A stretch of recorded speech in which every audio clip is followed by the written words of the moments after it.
नमस्कार दोस्तों, एक बार फिर से स्वागत है मेरी एक और नई वीडियो। दोस्तों आज मैं एक ऐसे जवान होते लड़के की कहानी सुनाने जा रहा हूं जो अपने पड़ोस की आंटी पर मर मिटता है और उसे पाने के लिए उसके सपने सजाने लगता है। जी हाँ दोस्तों, तो चलो हम बिना टाइम वेस्ट किए कहानी को स्टार्ट करते हैं। दोस्तों ये कहानी है 17 साल की बंटी नाम का एक लड़का जो कि अपने पड़ोस में ही रहती थी पद्मा नाम की एक आंटी से प्यार कर बैठता है। जी हाँ दोस्तों, और जब भी वह स्कूल जाया करता था तो सुबह सुबह वह उसके घर की खिड़की से झांककर देखता था।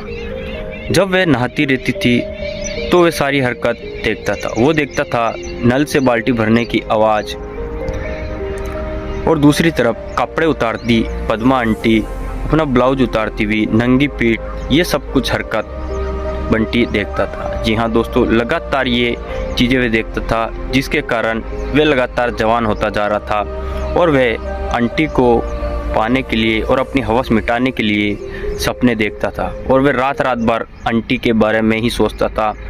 जी हाँ दोस्तों, तो दोस्तों ये कहानी है रायपुर की। दोस्तों इस तरह की ये कहानी है, तो प्लीज़ कहानी को पूरी सुनने से पहले मेरे चैनल को सब्सक्राइब जरूर कर ले और वीडियो को लाइक ज़रूर कर दीजिए, ताकि जिससे मैं कोई भी नई वीडियो लेकर आऊँ तो सबसे पहले वे आप तक पहुँच सके। तो चलो दोस्तों हम बिना टाइम वेस्ट किए वीडियो को स्टार्ट करते हैं। 17 साल का बंटी एक दिन अपने घर से स्कूल जा रहा होता है। तभी वह पद्मा आंटी के उस घर की खिड़की से देखता है कि पद्मा आंटी अपने साड़ी को उतार रही है और ब्लाउज भी खोल रही है, और नंगी पीठ को देखकर वह बहुत ही ज़्यादा उत्तेजित हो जाता है। वो ये सारी हरकत देखता है। जी हाँ दोस्तों, वह रोज़ की तरह इस हरकतों को देखकर अपने मन को बहलाता है। जी हाँ दोस्तों, और रोज़ फिक्स टाइम पर निकलता है अपना टिफ़िन लेकर और रोज़ उस खिड़की में झाँक कर देखता है कि पद्मा आंटी क्या कर रही है। जी हाँ दोस्तों, रोज़ की तरह वो गंदी हरकतें पद्मा आंटी की देखता जा रहा था। एक तरीके से बोले तो दोस्तों वह पद्मा आंटी से एकदम से प्यार कर बैठा था, क्योंकि दोस्तों वह किशोर अवस्था में था और अक्सर लड़कों के साथ किशोर अवस्था में ऐसा होता है। धीरे धीरे दोस्तों ऐसा ही चलता गया और बंटी वही हरकत लगातार करता जा रहा था। एक दिन दोस्तों स्कूल से रिपोर्ट आई कि स्कूल का जो टाइम है वो बदल दिया गया है। जी हाँ दोस्तों, बंटी के स्कूल का टाइम अब सुबह 6:30 बजे कर दिया गया। जल्दी टाइम होने के कारण अब वो चीज़ें नहीं देख पाता था जो डेली वे उस खिड़की से झाँक कर देखता था। अब दोस्तों बंटी लगातार मन ही मन उदास रहने लगा था, क्योंकि दोस्तों स्कूल का टाइम बदल चुका था।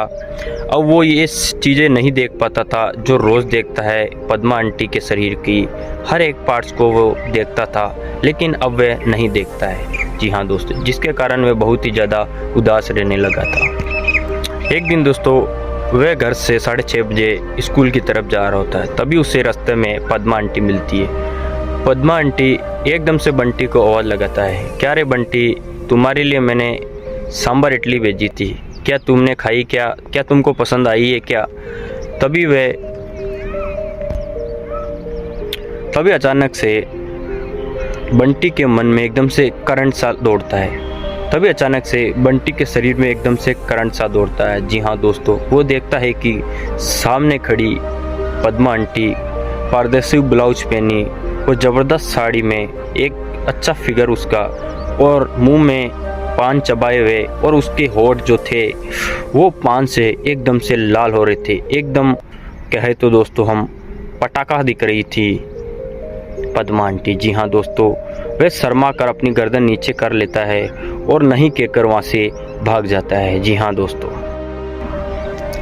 जब भी बंटी अपने क्लास में बैठा रहता तो वह पद्मा का नाम अपना इतिहास की जो कॉपी थी उसके पीछे लिखता था। जी हाँ दोस्तों, और उसके चित्र बनाया करता था, क्योंकि दोस्तों अब पद्मा आंटी की वो हरकतें नहीं देख पा रहा था, जिसके चलते दोस्तों वे कॉपी में उनका नाम और उसके चित्र बनाकर उसके मन को बहला लेता था। जी हाँ दोस्तों, लगातार ये चीज़ करता जा रहा था और वह उदास रहता था और ये सब चीज़ें कर अपना मन को बहला रहा था। जी हाँ दोस्तों, अब दोस्तों लगातार ऐसे ही चलता जा रहा था। बंटी स्कूल जाता, स्कूल से अपने घर आता और घर से फिर ट्यूशन जाकर रात को लेट तक घर आता था, जिसके कारण वह पद्मा आंटी से बिल्कुल भी नहीं मिल पा रहा था। अब दोस्तों उसके मन में बिल्कुल गलत हरकतें दौड़ने लग गई थी दोस्तों। वहीं दूसरी तरफ जब वह लेट घर आता तो पद्मा आंटी उसके लिए कुछ ना कुछ बेचती थी। जी हाँ दोस्तों, लेकिन दोस्तों वह खाता नहीं था।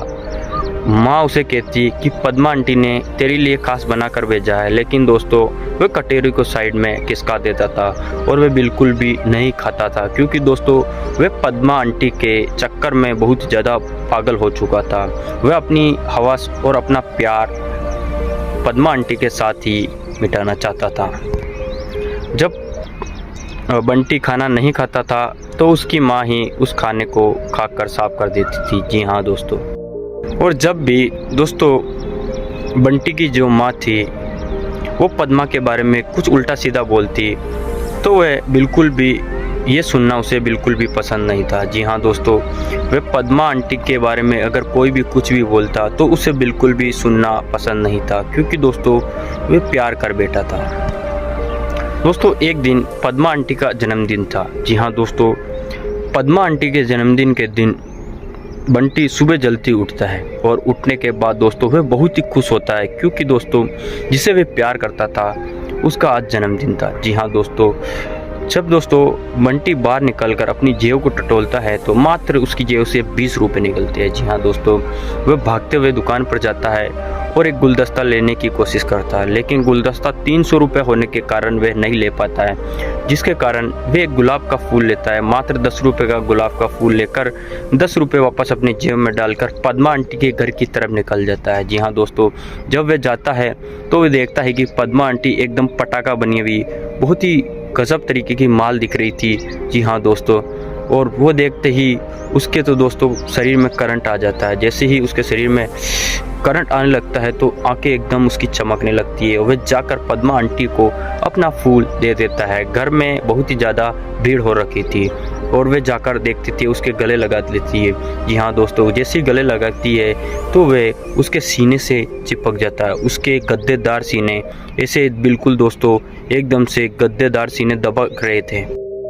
ये कर दोस्तों थोड़ी देर बाद में बंटी पद्मा आंटी के घर से भाग जाता है। जी हाँ दोस्तों, वह अपने घर चला जाता है, सो जाता है। जब दोस्तों अगली सुबह वह स्कूल के लिए निकलता है तो अचानक से उसके सामने पद्मा आंटी आ जाती है। पद्मा आंटी बोलती है कि कल तू जन्मदिन से क्यों भाग गया था रे, खाना खाकर क्यों नहीं गया?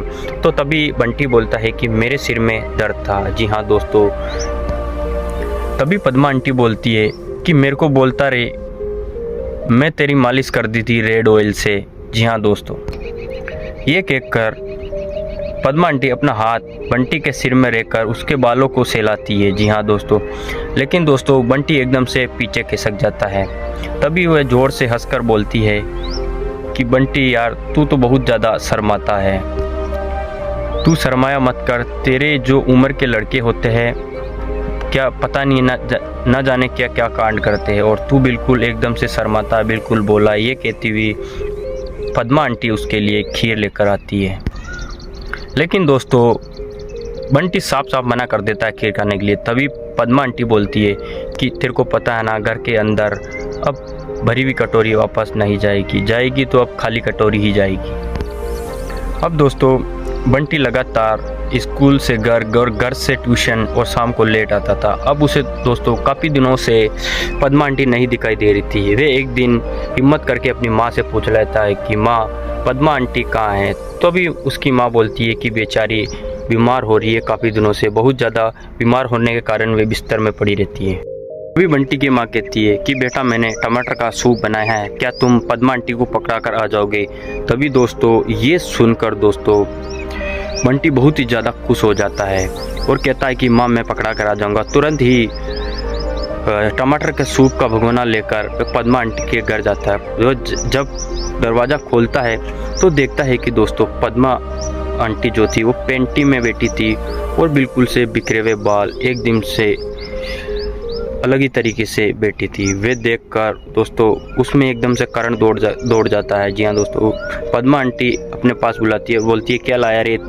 तभी दोस्तों बंटी बोलता है कि मैं आपके लिए टमाटर का सूप लेकर आया हूँ, माँ ने भेजा है। तभी उसके पास बैठा लेती है यहाँ दोस्तों, और उसका हाथ पकड़ उसे चूमती है और अपने गले लगा लेती है और वो गंदी हरकत करने की कोशिश करती है। तभी दोस्तों बंटी वहाँ से हाथ छुड़ाकर भाग जाता है। एक दिन दोस्तों छुट्टी का दिन था, बंटी घर पर ही, संडे को घर पर ही था। जी हाँ दोस्तों, वह वही टाइम की वेट कर रहा था जिस टाइम पद्मा आंटी ना थी। जब पद्मा आंटी ना रही थी तो वह खिड़की से लगातार उसको देखता है कि परदेसी ब्लाउज का हुक वो खोलती है, साड़ी नीचे उतारती है और पूरी एकदम से नंगी हो जाती है, नंगी पीठ देखता है। जी हाँ दोस्तों, देखकर वे अपना मन खुश करता है। तभी अचानक से पलटकर उसे पद्मा आंटी देख लेती है। जी हाँ दोस्तों, पद्मा आंटी बोलती है कि तुम्हें शर्म नहीं आती, तुम क्या कर रही हो। और उसके बाद नहाने के बाद दोस्तों पद्मा आंटी उसको अपने घर में बुलाती है और उसके साथ वो करती है जो एक पति पत्नी आपस में करते हैं। जी हाँ दोस्तों, उसके साथ साथ सुहागरात बनाती है। उसका मन बहुत ही खुश हो जाता, गदगद हो जाता। तो ये थी कहानी दोस्तों। कहानी कैसी लगी, अच्छी लगी तो प्लीज़ वीडियो को लाइक कर, चैनल को सब्सक्राइब जरूर करना। आज के लिए इतना ही। जय हिंद, जय भारत। तभी दोस्तों बंटी की एकदम से सांस रुक जाती है। वह देखता है कि पद्मा के सांवले चौकारे चेहरे पर पसीने की बूंदें चमक रही थी। जी हाँ दोस्तों, और वह देखता है कि पारदर्शी ब्लाउज से लगभग बार को झलकते हुए अंतवस्त्र, नाक में झिलमिली करता हीरा, कानों में सोने के बड़े बड़े कुंडल, सीने पर झूमता हुआ भारी सा मंगलसूत्र, गीले बालों में मोगरे का गजरा और पान से लाल आए होठ। पद्मा को न जाने कितनी बार बहुत पास से ध्यान से बंटी देख चुका था। तभी पद्मा आंटी कहती है, क्या रे बंटी, तेरा स्कूल का टाइम बदल गया है क्या? तू कब आता है और कब जाता है? तेरा कोई मालूम नहीं होता आने जाने का? बंटी पद्मा आंटी की तरफ आंख उठाकर बोलता है, नहीं। ये कहकर वह वहां से शर्मा कर भाग जाता है। जी हाँ दोस्तों, रायपुर के उस घर से बड़ी कॉलोनी के पुराने से मकान में कम से कम 30 किराएदार रहते थे। जी हाँ दोस्तों, सबके घर आपस में सटे हुए, ऐसा लगता था कि एक अलग ही घर से अलग अलग हिस्से हो। 17 साल का लड़का बंटी दोस्तों लगातार जवान होता जा रहा था। वह 11वीं क्लास में पढ़ता था और वह रोज़ सुबह स्कूल के लिए निकल जाया करता था। स्कूल में एक आंटी का घर पड़ता है, पद्मा आंटी, जिनका नाम पद्मा आंटी है दोस्तों। पद्मा आंटी की बाथरूम की जो खिड़की थी दोस्तों, वो बंटी के घर की तरफ ही पड़ती थी। और जब भी वह निकलता था तो उसे नल से बाल्टी में पानी भरने की आवाज़ आती रहती थी। जी हाँ दोस्तों, जब वह जाग कर देखता तो पद्मा आंटी